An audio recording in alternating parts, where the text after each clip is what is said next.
Aleluia. O Senhor esteja convosco. Ele está no meio de nós. Proclamação do Evangelho de Jesus Cristo, segundo Lucas. Glória a vós, Senhor. Naquele tempo, disse Jesus a seus discípulos: se um de vós tiver um amigo e for procurá-lo à meia-noite e disser: amigo, empresta-me 3 pães, porque um amigo meu chegou de viagem e nada tenho para lhe oferecer. E se o outro responder lá de dentro: não me incomodes, já tranquei a porta, e meus filhos e eu já estamos deitados, não me posso levantar para te dar os pães. Eu vos declaro, mesmo que o outro não se levante para dá-los porque é seu amigo, vai levantar-se ao menos por causa da impertinência dele e lhe dará tudo quanto for necessário. Portanto, eu vos digo, pedi e recebereis, procurai e encontrareis, batei e vos será aberto. Pois quem pede, recebe, quem procura, encontra, e para quem bate, se abrirá. Será que algum de vós que é pai, se o filho pedir um peixe, lhe dará uma cobra? Ou ainda se pedir um ovo, lhe dará um escorpião?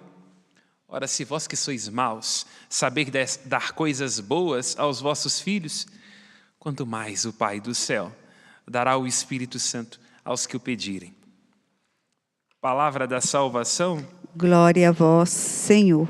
Pelas palavras do Santo Evangelho, sejam perdoados os nossos pecados. Amém. Podemos nos sentar.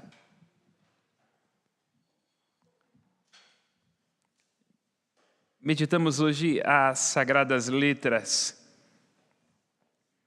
a partir daquilo que é a experiência pessoal do apóstolo Paulo na sua intimidade com a graça de Deus. É pela graça de Deus, vai dizer o apóstolo Paulo, que sou o que sou. Paulo sabe o que significa ser vítima de si mesmo. Sabe, Paulo, como na vida se multiplicam ansiedades quando nós é que temos que dar conta de todas as respostas. Paulo era consciente de aonde pode levar-nos o nosso coração quando nós nos deixamos provoar pelas trevas das nossas certezas. Terminamos como homicidas uns dos outros, por aquilo que dizemos e por aquilo que julgamos saber. Cheios de nós mesmos, vamos expulsando do interior dos nossos corações os outros. Quem julga saber tudo quanto é necessário a respeito de si, dos outros, do universo e de Deus, está continuamente expulsando o outro de dentro do seu coração, já que o outro não é tão importante assim. Paulo toma consciência, quando toma uma rasteira de Cristo a caminho de Damasco, do quanto ele padecia de insensatez, quanto em sua ignorância, em sua arrogância, respirando ódio, matava, condenava, julgava, pensando estar prestando um culto a Deus. É por isso que ele, como é próprio de um homem colérico, abre a leitura que acabamos de escutar num dizer que soa como um raio. Ó Gálatas insensatos, quem vos fascinou? Insensatos, insensatos, loucos, nesses. O apóstolo Paulo tem uma preocupação profunda de que o evangelho da graça, o evangelho do homem de Nazaré com o qual ele se encontrou a caminho de Damasco, seja esvaziado na sua força, em nome de coisas que não são tão importantes assim. Dessas as quais nós nos refugiamos quando queremos nos inchar para disfarçar o vazio da nossa alma, não é? Um coração vazio tem que exibir aquilo que sabe, aquilo que faz, a sua conta bancária, o seu cargo, os seus ritos, as suas neuroses. É vítima de si mesmo e padece para dar conta de sustentar este padrão. Mas, no entanto, não abre mão disso, né? O vazio tende a viver de falsas seguranças, que envenenam a si mesmo, a si próprio, antes de tudo. Essa é a preocupação do Evangelho da Graça, a preocupação do apóstolo Paulo, que os Gálatas não retrocedam no encontro que fizeram com a pessoa de Jesus Cristo e com a sua salvação. A disputa é sobre as obras da graça graça de Deus, graça gratuita, misericórdia e as obras da lei. Essa é a grande temática por detrás da carta que nós estamos escutando. Por um lado está aquilo que Deus nos alcançou com a sua benevolência. Nós, em Jesus Cristo, fomos profundamente amados por Deus. Amados quando nós não merecíamos, amados não em função dos nossos méritos e dos nossos ritos, já que todos nós, deixados a nós mesmos, somos vaidosos. Uma gota da serpente do paraíso continua residindo em nós. E basta ver o egoísmo que já se incide nas crianças para tomar consciência de que a gente já, desde muito pequeno, vai se mostrando com defeito, autocentrado, presunçoso, mais afeito a si do que aos outros, tendo dificuldades de compartilhar. Portanto, se deixados a nós mesmos e submetidos à lei, nós perecemos. A lei do Antigo Testamento, embora seja uma coisa boa, os 10 mandamentos, serve apenas para nos desesperar, já que ela aponta aquilo que está errado em nós e não nos dá a possibilidade de nos redimirmos. Portanto, é isto que está dizendo o apóstolo Paulo, uma confiança em si mesmo e uma confiança na lei leva ao desespero e ao retrocesso. Lá onde nós temos que nos refugiar nas leis, nos costumes, nas repetições e nas neuroses, nós estaremos à mercê de sintomas. Né? E como vai lembrar o nosso patrono, se é que podemos assim brincar, Freud, não é? O retorno do recalcado é terrível, né? A gente quer tudo muito dentro da caixinha. Ah, mas a minha filha vai se casar com essa pessoa? Ah, mas essa dificuldade, mas essa troca de padre, aquilo desregula nosso esquema mental. E aí a nossa ideia, a nossa presunção, o nosso esquema muito pronto, ricocheteia. E aquilo que era sólido demais se dissolve no ar. Nossos sonhos, nossas expectativas e as nossas frustrações vêm se perder. É por isso que vai dizer o próprio apóstolo Paulo na carta aos Coríntios, a lei por si só mata. A lei mata, mas o Espírito é capaz de produzir vida. E é isto que diz o apóstolo Paulo. Recebestes o Espírito que vivifica, pela prática da lei ou através da pregação que vos dirigi? Será que tendo começado pelo Espírito, agora ireis terminar na carne? Isto é, o Espírito, a graça, a salvação e a justificação chegam até nós através da fé. Esta adesão pessoal e imemorial. Um dia, os nossos ouvidos e os nossos corações se dilataram, de modo que a palavra de Cristo passou a habitar dentro de nós e este seu amor nos explicou tudo. Este é o ponto de partida, nos quer ajudar o apóstolo Paulo. O núcleo da fé que nós professamos, a graça, a benevolência de Deus manifesta em Jesus Cristo. Este mistério oculto, como vai lembrar o apóstolo Paulo na carta aos Colossenses, que foi revelado a nós. Este desígnio de salvação do nosso Deus, não é? Em Cristo, Deus Pai nos escolheu, já bem antes de o mundo ser criado, vai dizer o apóstolo Paulo, para que nós fôssemos perante a sua face, a semelhança de Jesus Cristo, sem mácula e santos pelo amor. A lei tem uma função, a função de ser pedagoga, é o que vai dizer o próprio apóstolo Paulo na carta aos Gálatas. Mas a lei existe por conta de uma motivação interior. Isso é importante na vida de todos nós, do ponto de vista da nossa vida espiritual, para que a gente não multiplique ritos, exterioridades e costumes que nos dispensam de intimidade, de oração profunda, de encontro com nosso Senhor Jesus Cristo e também nas nossas relações.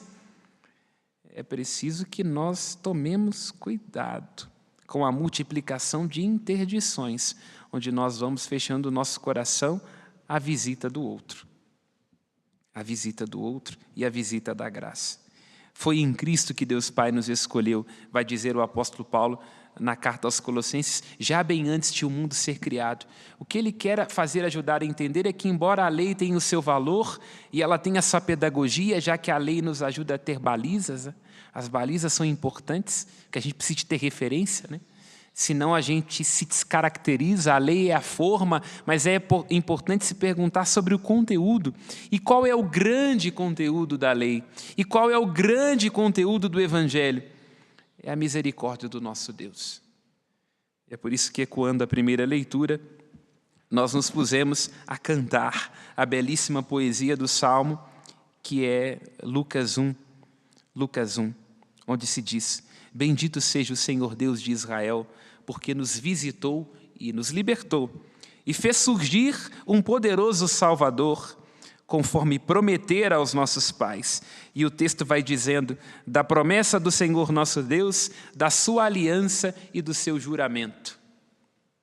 Isto é, o amor de Deus é imemorial. Imemorial. Lá onde nós nem sequer tínhamos condição de saber quem éramos, lá naquele instante imerecido, onde nossas fibras eram tecidas no ventre de nossa mãe, ali já havia sobre nós o desígnio do amor de Deus.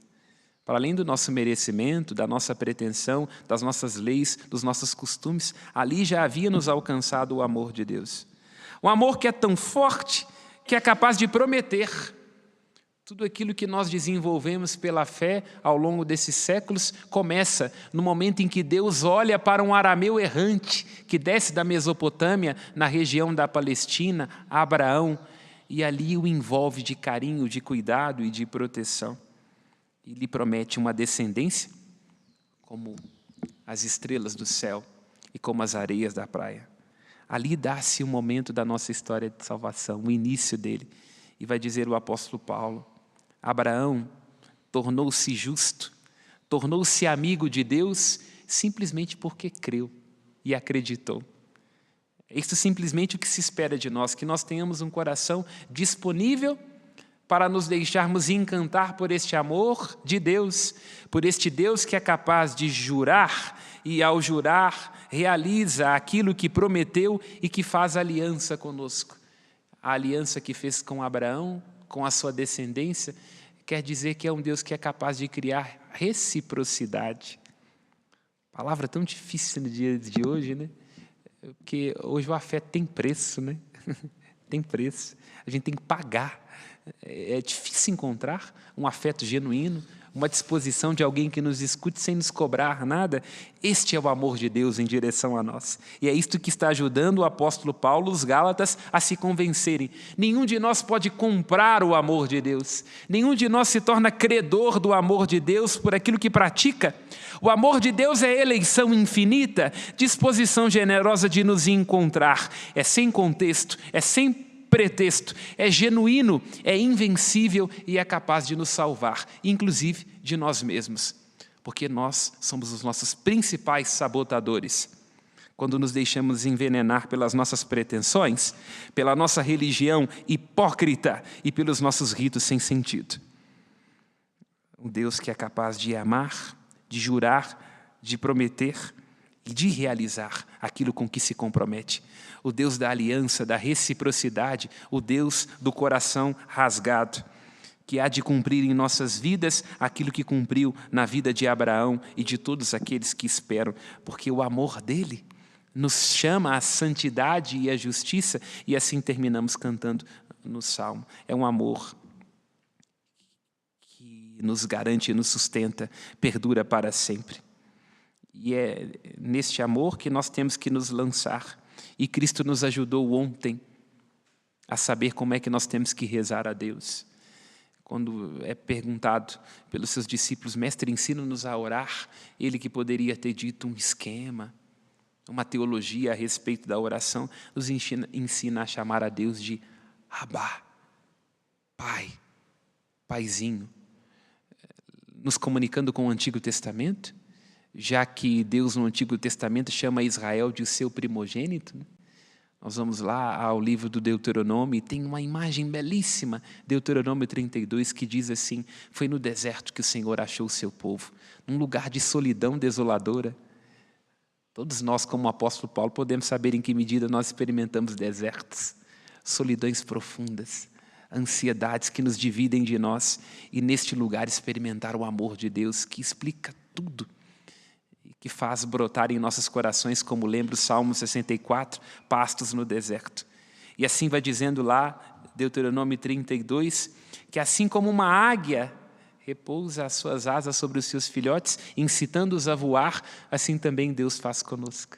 E o nome de Deus, revelado em Êxodo 34, é um Deus que é compassivo e fiel. E Cristo aprofunda isto, esta misericórdia de que fala o apóstolo Paulo, este ponto de partida da história da nossa salvação, nos ajudando a entender que o nome de Deus é Pai. Pai que cuida, que envolve, que protege. Pai em quem nós podemos confiar, lançar sobre Ele todas as nossas preocupações, como diz Pedro em uma das suas cartas, certos de que é Ele que cuida de nós. Meus irmãos e minhas irmãs, aqui está uma palavra profunda e atual, porque às vezes tenho a impressão de que nós nos encontramos com muitas coisas a respeito de Deus, que nós sabemos sobre Deus, decoramos catecismo, avaliamos nossa vida, a vida dos outros, a vida de candidatos, a partir de pretensas e falsas doutrinas que nós verdadeiramente não experimentamos, porque ainda não estamos convencidos de que Deus é nosso Pai, de que é nele que nós encontramos refúgio, de que Ele é o único que, ao nos pedir tudo, nos devolve tudo a nós mesmos. Nós queremos ser filhos dos nossos bens, das nossas ansiedades, das vaidades uns dos outros, nos esquecendo que em Deus nós encontramos este amor genuíno, gratuito, e este amor que é capaz de nos salvar. Louvado seja nosso Senhor Jesus Cristo. Para sempre seja louvado. Ao céu, as nossas preces.